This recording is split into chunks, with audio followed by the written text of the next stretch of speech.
I'm parked outside a rustic family diner in Connecticut, my fingers clamped around the steering wheel, knuckles bone-white from the strain. My pulse thunders in my ears, a relentless drumbeat. Inside that warm, cedar-walled restaurant, everyone I know is waiting. My parents, my husband's parents, my sister, my husband, completely unaware of the bombshell I'm about to drop. My name's Amber, I'm 28, and tomorrow's DNA test is poised to shatter everything. To understand why I'm trembling in my car, sweating through my jacket, you need the whole story, starting 6 months ago when my perfect life began to unravel. Kyle and I were the couple everyone envied. High school sweethearts turned college lovers, married 4 years, settled in a charming townhouse in a quiet Connecticut suburb.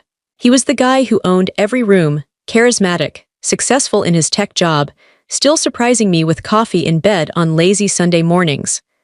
I held my own, climbing the ladder in marketing, my life meticulously planned. We were trying for a baby, dreaming of nursery colors and tiny sneakers. From the outside, we were untouchable. My sister, Melissa, 2 years younger, was the opposite, stunning, reckless, always chasing the next thrill. Growing up, we were close enough, but I was the steady one, the one with a 5-year plan. She was a tornado, leaving broken hearts and half-finished jobs in her wake. Last March, after her latest breakup, she needed a place to crash. Our guest room was free, so I let her stay. That was my first misstep. I was supposed to be at a work conference in Boston, staying overnight, but the keynote speaker canceled and the event was scrapped. I drove home early, around 8 p.m., grabbing Thai takeout from our favorite spot as a surprise for Kyle. The house was dark, except for a soft glow spilling from upstairs.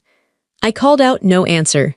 Figured Kyle was deep in his coding zone, headphones on, lost in his world. I climbed the stairs, takeout bag rustling, and noticed our bedroom door was shut.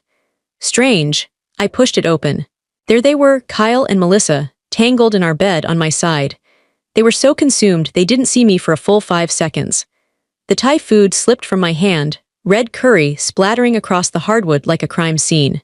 Melissa's scream sliced the air when she spotted me. Kyle fumbled for his clothes, stammering, "Amber, wait." I didn't wait. I turned, walked out, drove to a hotel, silenced my phone, and stared at a blank wall until dawn, my world in fragments. The next week was a haze. Kyle flooded my phone with calls, texts, desperate apologies. Melissa tried too. I ignored them, took a week off work claiming a family emergency, and holed up in that hotel, wrestling with what came next. When I finally went home, Kyle was alone. Melissa had moved out, he said, crashing with a friend. He fell to his knees, sobbing, swearing it was a mistake. Only happened twice, he was going to end it. As if that softened the betrayal. He claimed Melissa came on to him, that he was weak, that it meant nothing. He'd do anything, therapy, counseling, whatever I needed. Here's where I hate myself. Part of me wanted to believe him. Divorce is a beast, starting over is terrifying, and despite the knife in my back, I still loved him. So I stayed. We started counseling. He moved to the guest room. I told Melissa she was dead to me. She sobbed, apologized, I hung up. We told our families it was a petty sister fight, nothing major. Sunday dinners at Kyle's parents' house continued, with us pasting on fake smiles, pretending life was normal. 3 weeks later, Kyle's dad, Robert, called. He wanted to meet for coffee, said he could see I was unraveling. Robert, 54, was a rare kind of warm, retired corporate lawyer, still striking with silver-flecked hair and steady, kind eyes. His wife, Patricia, was polite but cold, always sizing you up. Robert treated me like the daughter he never had. At the coffee shop, he cut to the chase. Kyle had confessed about Melissa. Robert called it unforgivable, his voice firm but laced with empathy. I broke down right there, tears spilling into my untouched latte. He was the first to validate the gut punch of betrayal. We talked for hours. He bought me lunch, let me unload the humiliation, the rage, the dread of telling my parents and watching their hearts break. When we hugged goodbye in the parking lot, something shifted. His kindness was a lifeline in my drowning, or maybe it was something darker I didn't want to name. We started meeting weekly, coffee, long talks, a safe space to breathe. Robert understood my pain in a way no one else did. He'd been through it, Patricia's affair years ago. They stayed together, but their marriage was a hollow shell. One May afternoon, parked by a shimmering lake, he said something that flipped the script. He was furious at Kyle for breaking me, said I deserved better, that I could walk away and build a new life. Then he stopped, admitting he was crossing a line. I pressed him. He didn't answer, but his eyes burned with something unspoken. I kissed him first. He hesitated, then kissed back, hungry and conflicted. We didn't sleep together that day, just sat in stunned silence, the air electric. "This is insane," he said, but it happened anyway. The next week and the next, we'd slip away to different hotels, paying cash, leaving no trail. The guilt was a sledgehammer at first. What I was doing was worse than Kyle and Melissa. They were peers. This was his father. But when I'd see Kyle at home, scrolling his phone, I'd picture him with my sister. The guilt twisted into something like vengeance. In June, Robert confessed he was falling for me, tangled in hotel sheets in Providence. I didn't know how to respond. Kyle was pushing to share our bed again, saying intimacy would rebuild trust. I couldn't stomach it. Then I missed my period. I blamed stress, the lies, the betrayal, the double life. But after 2 months, 5 tests screamed the truth, pregnant. I did the math obsessively. Kyle and I hadn't been together since February before I caught him. Robert and I were careful mostly, but there were a couple of reckless moments. It was likely his. I told him by the lake, his face draining of color. "What do you want to do?" he asked, voice low. I wanted the baby. He grabbed my hand, promised we'd figure it out. I told Kyle I was pregnant. His face erupted in joy, like this was our redemption. He spun me around, tears streaming, calling it a miracle. I felt like a monster, but also like I'd stolen something from him. He didn't deserve this happiness, but I let him bask in it. Counseling stopped. I couldn't face the therapist's probing eyes. Robert and I dialed back to coffee and strategy sessions. If the baby was his, our lives would detonate. His marriage, his bond with Kyle, my reputation. In October, Patricia found our texts. Nothing explicit, but enough to raise alarms. She confronted Robert, who spilled everything. She called me over that night. I lied to Kyle, said I was grabbing pregnancy snacks.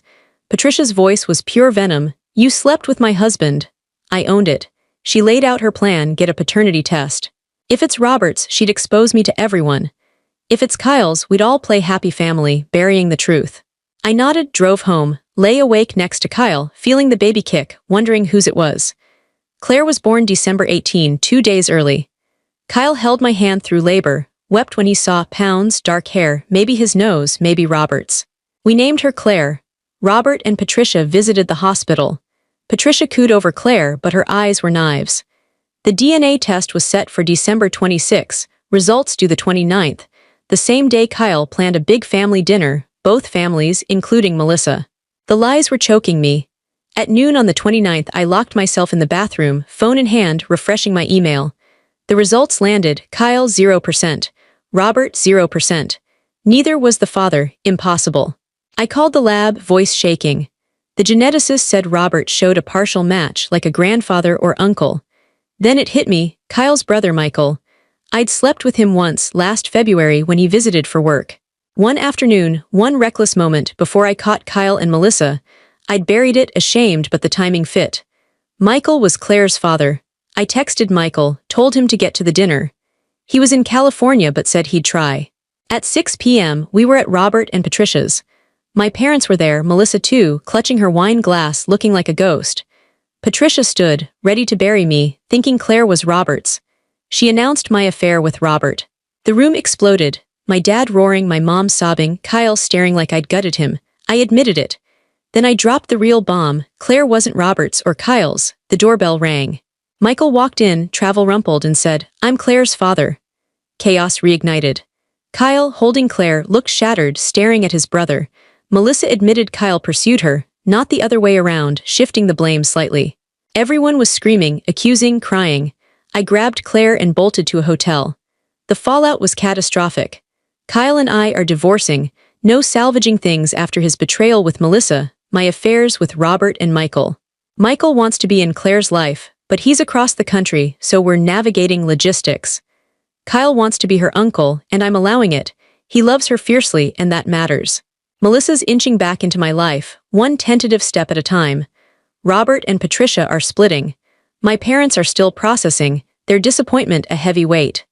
Claire's 6 months now, crawling, giggling, oblivious to the wreckage she was born into. She's loved by me, Michael, Kyle, even Melissa. That's the anchor. I'm no saint.